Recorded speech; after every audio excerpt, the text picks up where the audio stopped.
Hi, my name's Nadine. I'm an artist at Chisenhell Studios. I'm a painter.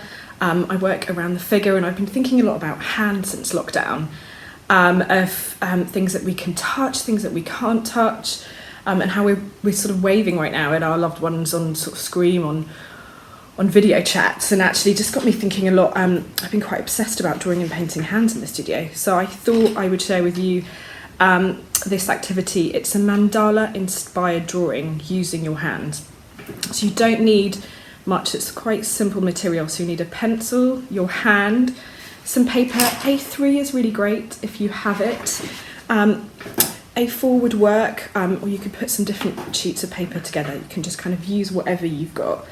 And some colour, so some coloured pencils, some watercolour, crayons, any bit of colour. You can even use old tea and coffee, actually. You can get quite a nuanced set of browns with that. So to start off with, have your piece of paper in front of you. Let's see if this works if I do it this way. So we're going to put our hand right in the middle here. So putting our hand in the middle, and you're going to draw around your hand. So take this slowly, and again, if this goes a bit wonky, it really doesn't matter.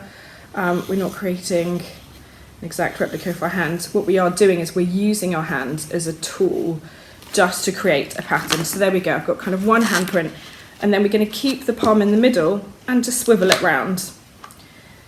And again, the placement of this isn't that important. Take it slowly, there's no need to rush this. The aim is for this to be quite an enjoyable, quite a relaxing activity. And then rather than rotating your hand, just move the paper, and then each time keep your hand in the middle. We'll be looking, I think, depending on the size of your hand, you're probably going to need to draw around 6 times. 3.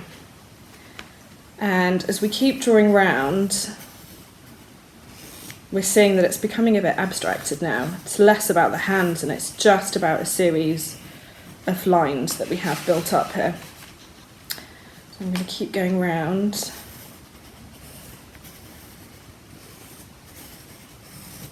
And if you've got a family there, you could have children's hands in the middle, adult hands around the edges. You can be quite playful with this. So here we go. We've got, can you see here? So now we've got, it's basically formed a circle with lots of intersecting lines.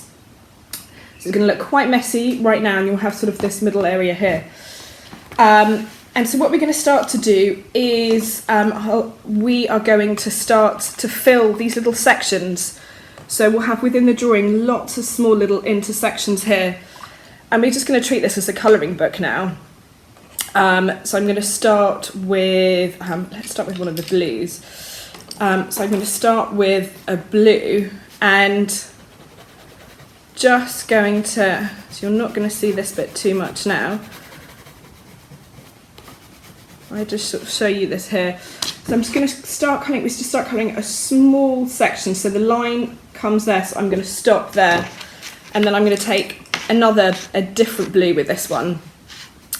And I'm going to start colouring in around a whole other section. And again, with coloured pencils, it's probably the easiest way to do this. We get a lot more control. Can you see? So I've started to, there's sort of another section here now. Maybe I might bring in one of the purples for this section here. So we're just using all the different sections as an area to colour in. So here we go here, I've got this section here building up. So now I'm going to show you a bit with some watercolours. If you're using watercolours, don't have the paint too wet. So just sort of, if I put the water here, you can see a bit better. Sort of shake it off a little bit, and what you want to try and do as well is, if you can, is if you twist your brush in there, it's also going to help you get a point, which actually a pointy bit will make this a lot easier. So try and show you this up here, you can see a bit better. So there we go. So with watercolour, I'd start with the edges. So just slowly figure out the edges. Very slowly there. And again, if you go over, don't worry, we have ways to fix it. And then kind of slowly fill up the middle bit. Now, if you're using watercolour, don't do these sections next. The edges will be a bit wet and the colours will bleed. So actually, whilst I've got a bit of, this paint is still a bit wet, I'm going to move around and actually continue colouring in on this side. So with watercolour, you could move around the circle. So do sections that aren't close together. And again, I'm doing the edges and then kind of fill up the middle bit. And we can also build up colour a little bit. So this one's dried a little bit now, and I think I want to make this a bit darker. And here we can then go back over the watercolour and we can make it that a bit darker.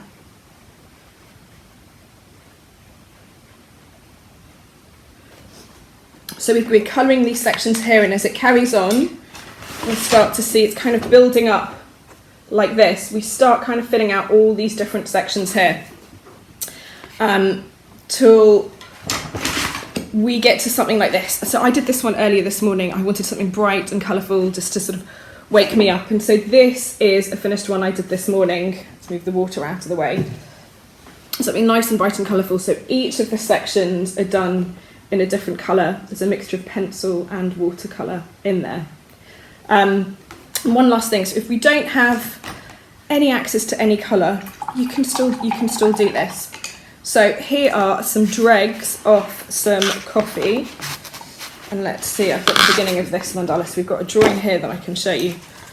So using my coffee that had gone a bit cold, some dregs, and then you can have bits of black coffee, white coffee, and so here you can see I'm using this just like watercolour.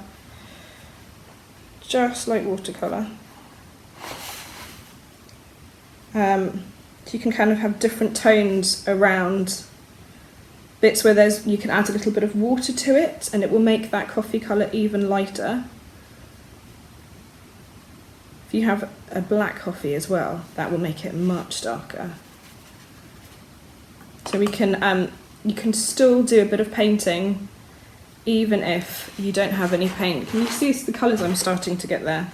Get rid of that drip. So we're starting to get a series of colours here. So even if you don't have any colours, you can try this out.